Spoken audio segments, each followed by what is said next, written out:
All right, let's loosen up my tie. Let's have a rant. Few things today on social media that, I just found kind of interesting, and some of it's been playing out over the last couple of days. Let's start with the Luis Ortiz fake injury. Now, I didn't even know this was a thing until some of you pointed it out to me. And I went on YouTube and just did a quick search, and I saw a bunch of videos here. My crappy printer, I'm not gonna, this is just, on the first page. So there's a bunch of these videos about Luis Ortiz, his hand's injured, blah, blah, blah. The fight might be off, all this kind of stuff, right?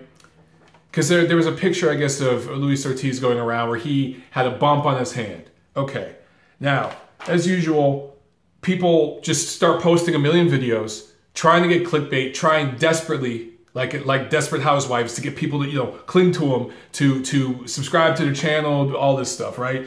Instead of doing 30 seconds of research and finding out that the guy has had a cyst on his left hand for years. Now look, my printer does it absolutely no justice, but I think this is him weighing in for Bryant Jennings in 2015. You see that left hand?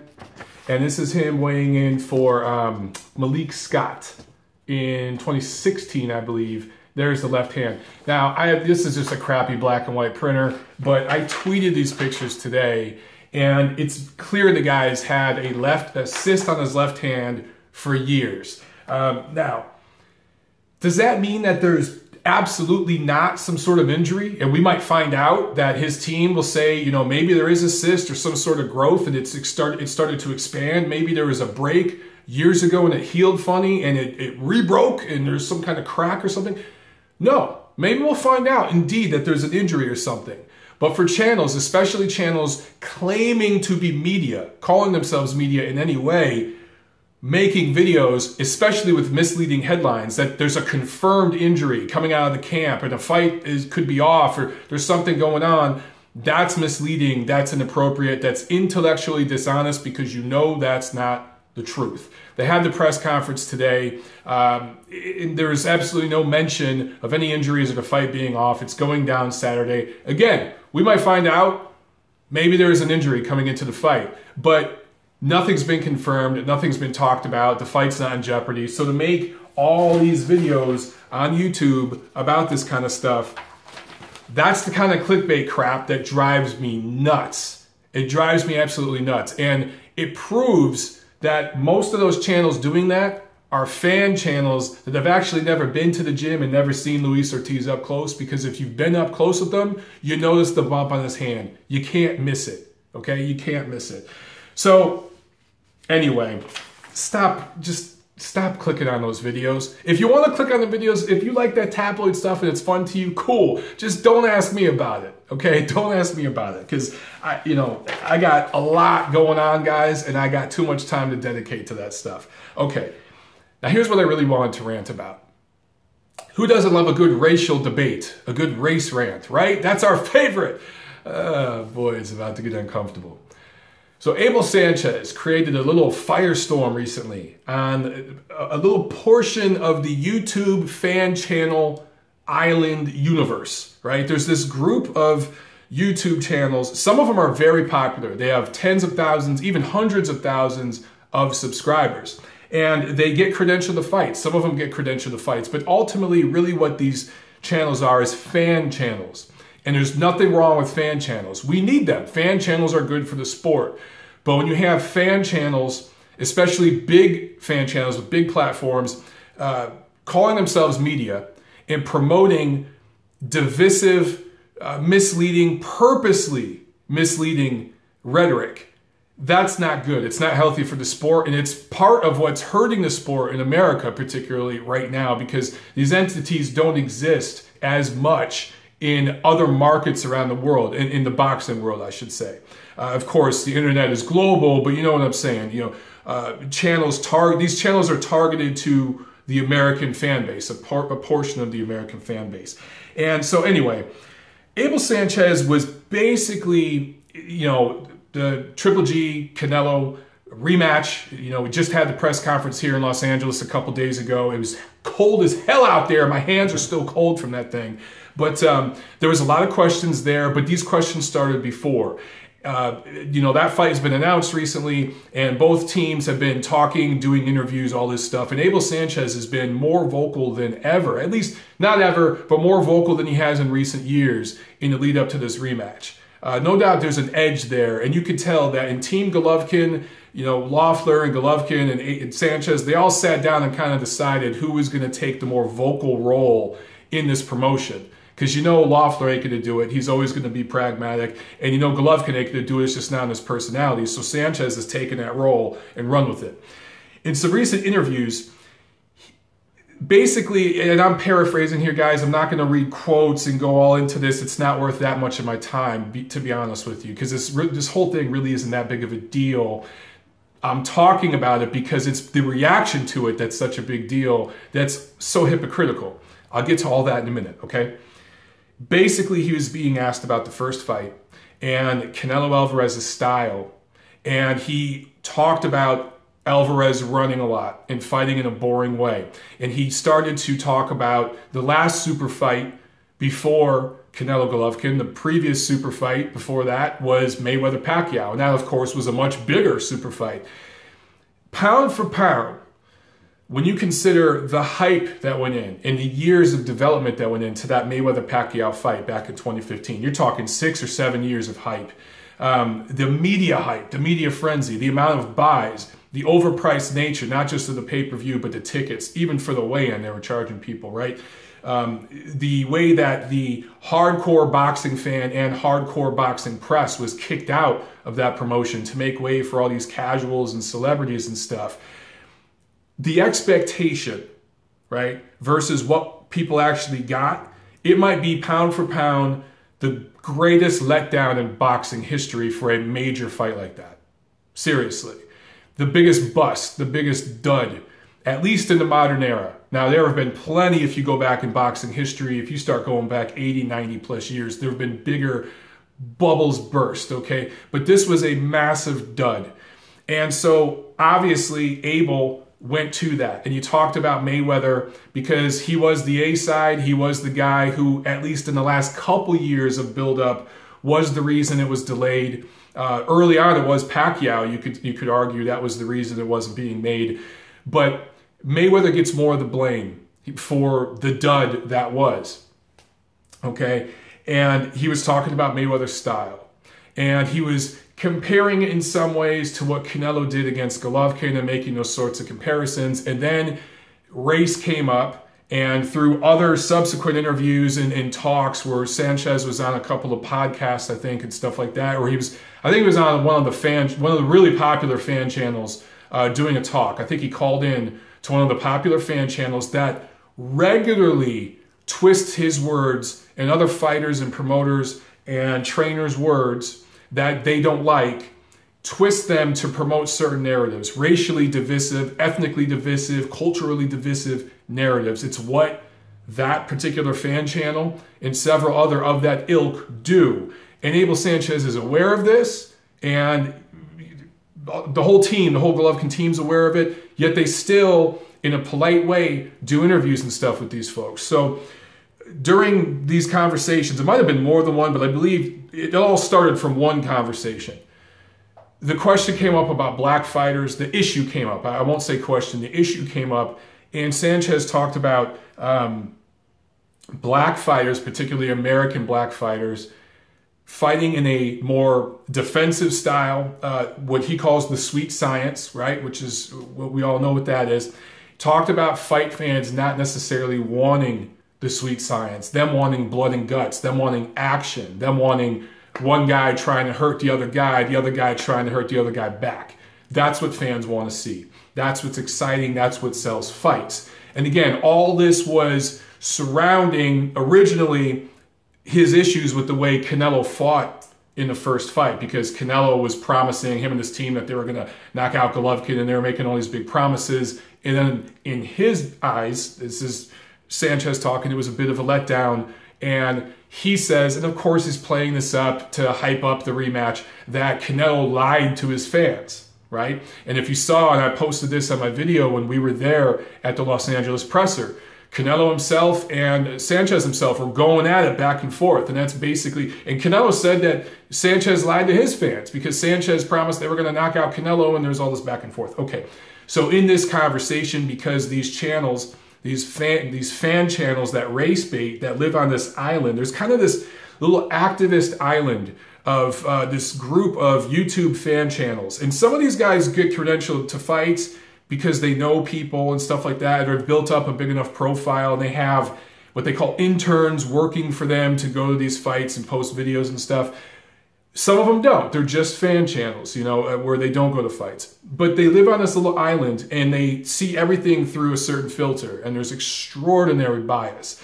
And they call guys like me who shoot down the middle and just try to tell the truth biased, when they are the ones looking through the world through these filters, right? And they can't be consistent going from one place to the next. And I'll give an example of it by the end of this video, why this whole thing is hypocritical. But anyway, yeah, obviously I didn't prepare this rant, guys. I'm just going off the cuff here. But Abel talked about how many Black American fighters don't draw in fans because their style isn't exciting to the casual fan.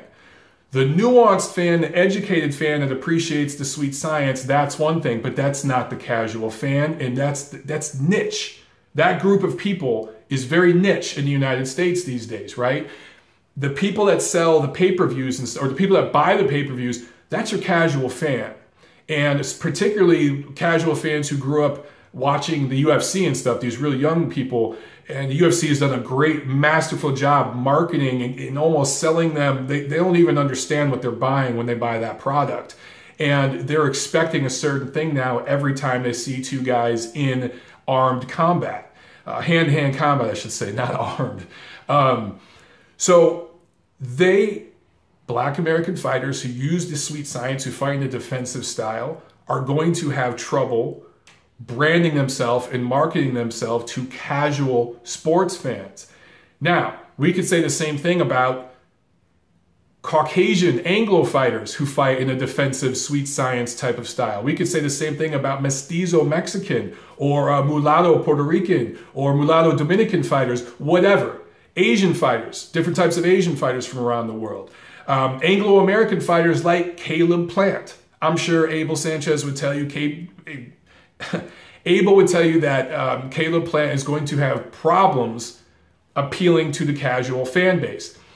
The difference is there are exceptions and there are rules. And right now, it is a stereotype. And stereotypes make people uncomfortable, and that's okay. It's understandable, okay? But it's also kind of true. If you look at the pound-for-pound best American fighters over the last 10, 20 years, particularly in the Mayweather era, it started maybe in the Jones era and continued, but it really exacerbated during the Mayweather era. They're defensive-minded. They fight not to lose. They don't fight very often. It's infrequently that they fight because they want to pick and choose who they fight, when they fight them. They want to wait out certain opponents.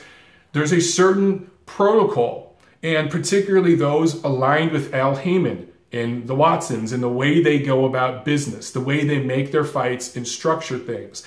It's something I talk about regularly. It's something other members of the media talk about regularly in an honest way and recall those sorts of names for it. Doesn't mean it only exists in that corner, but that's where it is perpetuated on average the most. And Abel Sanchez didn't get that nuanced into it. He just summed everything I just did up into a couple of sentences. And it caused this firestorm on social media, at one little corner of social media, and people went freaking berserk. So I did a search on YouTube for Abel Sanchez racist. This is just a portion of the first page of videos that pop up. Boom, boom, boom, boom, boom, boom, boom, boom, right? This isn't even the whole first page. Some of these videos are over an hour long. Some of these are over 2.5 hours long. People ranting about this issue. And they are, I mean, some of these headlines. Abel Sanchez takes a shot at black fighters. Abel Sanchez against black fighters. Abel Sanchez versus black fighters. This is ridiculous. These people are basically, when I say these people, I'm talking about these channels, the people who run these channels. Don't twist my shit. These people running these channels are purposely twisting words, adding more to it, and spinning a narrative. And the people that go to those channels to get their confirmation bias fed are seeing this rhetoric, and it's becoming factual. This made up crap is becoming facts now. This fake news is becoming factual in people's minds. And this is what I say, these sorts of things from these popular fan channels, and even the small ones who might have 500 subs, this type of stuff is bad for American boxing. It's divisive. It's just, and the sad thing is, it's a microcosm of the way our media is structured in general now. It's not just sports media. We can take this all the way into let's leave boxing for a second. Let's talk about politics, okay? You have dedicated, known news sources for politics, right? Your cable news outlets, your CNN, your Fox, and then you have your mainstream news outlets like your ABC, your NBC, CBS, right? And then you have a litany of political blogging sites and YouTube pages and channels that don't really get credentialed into most political events. They might go to some, but they're not respected as mainstream media. They are pretty much people who watch what the media is doing and opine on it. Those entities are extraordinarily biased, one way or the other, whether it's on the right or the left, right? And some of them get so wacky fringe, I don't even know which side they belong on. They're just kind of in their own little universe.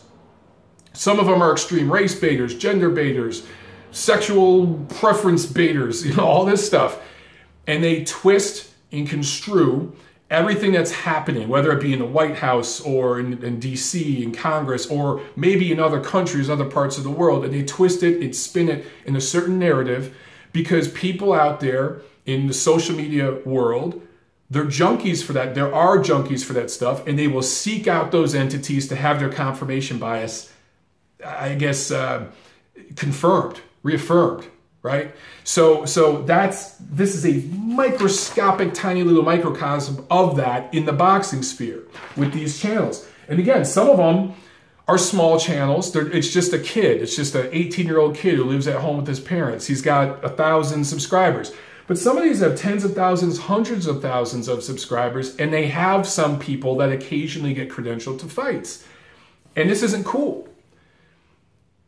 Now, did Abel Sanchez say the most genius thing ever?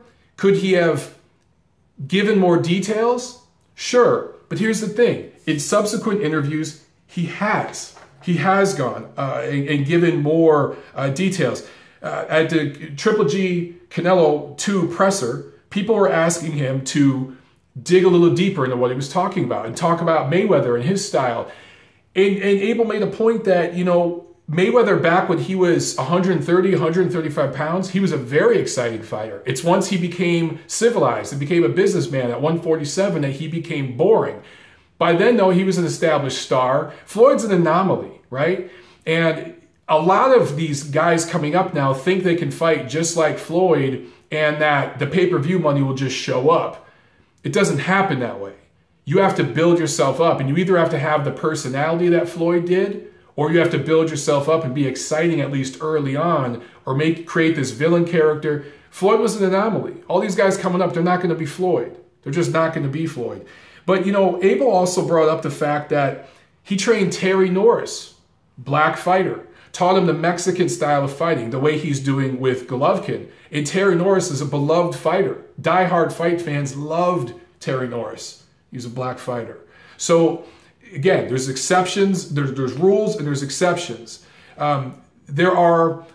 He talked about the Mexican style.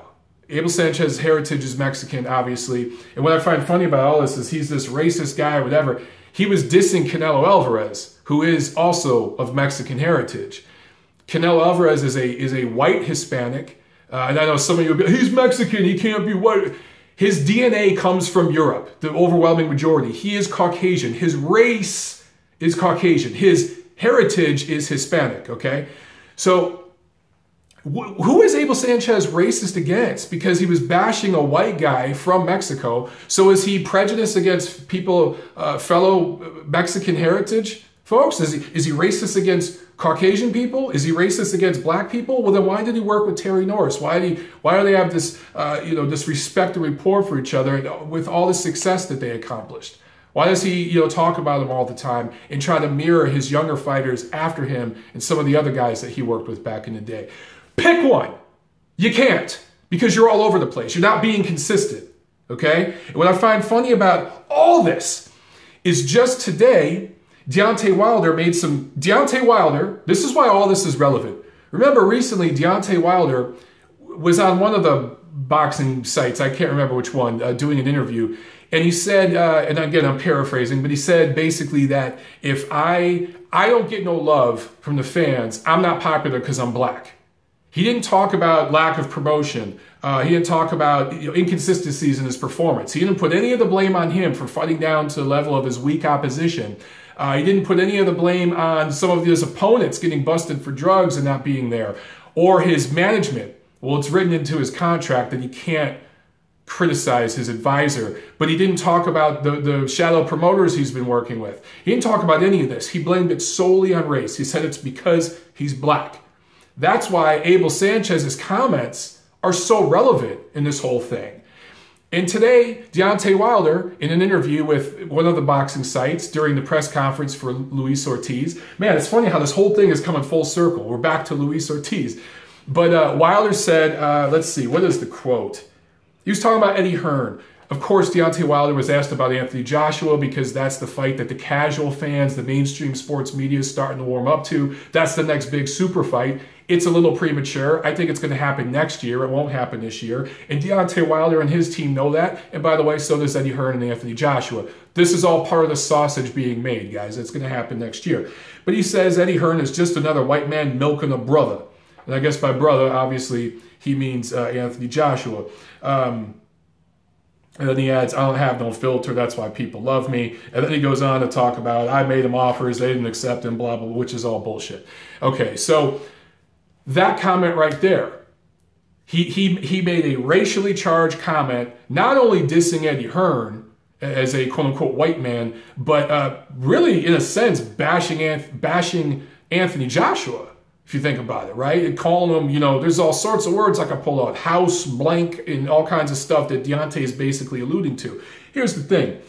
Deontay Wilder would kill for some of that milking AJ's getting over there in the UK, because this dude is making 8-figure paydays. Deontay Wilder has never made anything near that.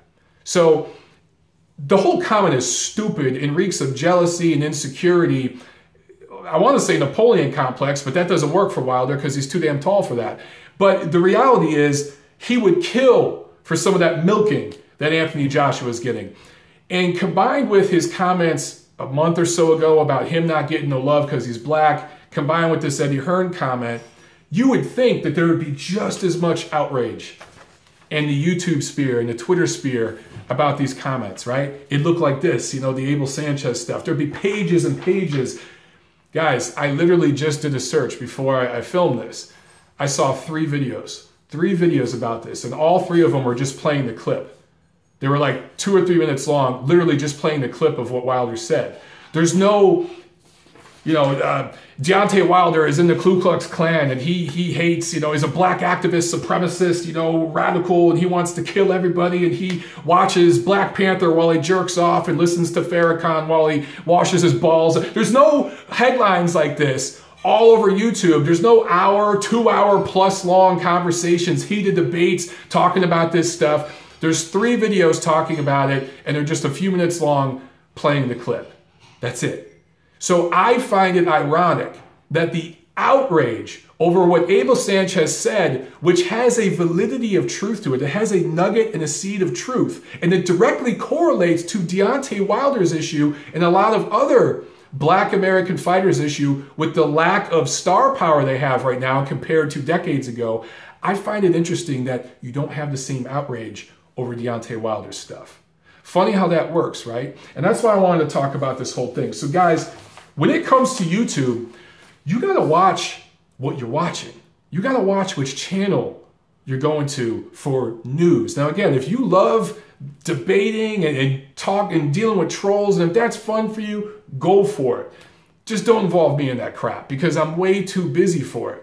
You know, these channels, again, they're fan channels. They're going after, what is the lowest common denominator between people in society when it comes to separating them, picking them apart? It's race. It's, at least in America. America has such a stupid, idiotic relationship with race, and people are so ignorant about race in this country. Just, you know, how we got to all be where we are. People don't even know human history. Again, people think Mexican is a race.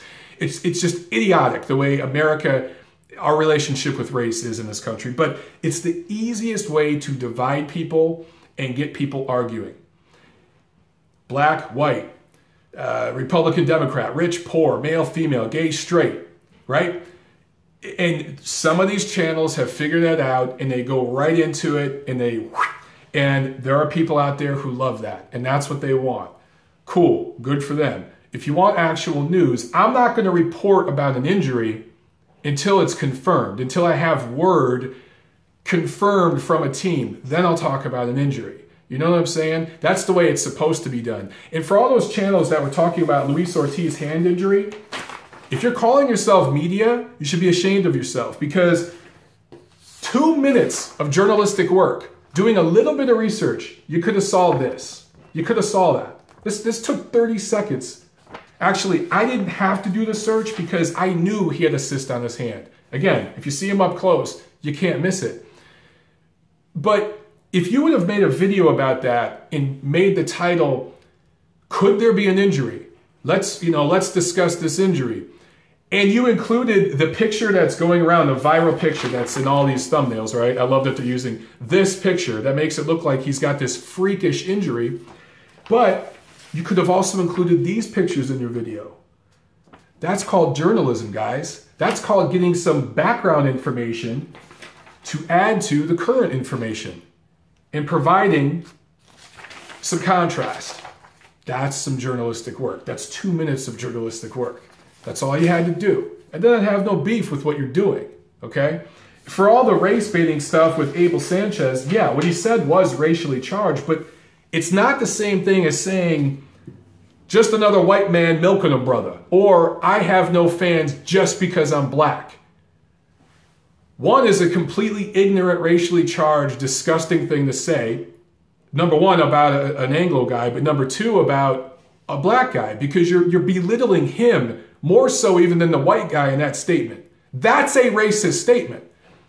Second thing, to go around and tell everybody that you got no fans just because you're black is the epitome of race baiting. It is everything that is wrong with our culture right now in America and really the Western world, especially when it has nothing to do with your lack of popularity. Deontay Wilder is straight out of central casting for what the mainstream American sports media wants in a heavyweight champion. He is the cuckold fantasy that Max Kellerman dreams about every night. It's him. He's straight out of central casting. His lack of popularity is due to all these other factors, which I've talked about, which other responsible journalists in this industry have talked about ad nauseum. And we're called names for it. We're called racist, prejudiced, biased, anti-Heyman, anti-blah, blah, blah. Even though I'm a big fan of Deontay Wilder, and I think that he's the biggest star in the Premier Boxing Champions universe, all I want is for the guy to actually get some real promotion and someone to coach him to say, hey, stop saying racially insensitive or racially charged, stupid, idiotic shit. Hey, stop getting in brawls in hotel lobbies right after your fight with a potential future opponent who's also managed and advised under the same umbrella you are. That's not very smart. That kind of stuff. Hey, stop fighting down to a level of your opposition so that you injure yourself needlessly in between fights and that makes you more inactive because eventually those injuries are going to catch up to you. That's the kind of coaching he needs. Not to mention, he needs so much more promotion because his personality is perfect. I say all this and I'm the one who's called biased and I'm trying to stick up for the guy and help him out. Anyway, okay, that's enough of my rant. This is 30 minutes of my life that I'll dedicate to this, and that's it. Guys, let me know what you think. Like, comment, share, subscribe, and get the word out about the channel and the Neutral Corner podcast on iTunes, Stitcher, and SoundCloud. I'll see you at the fights.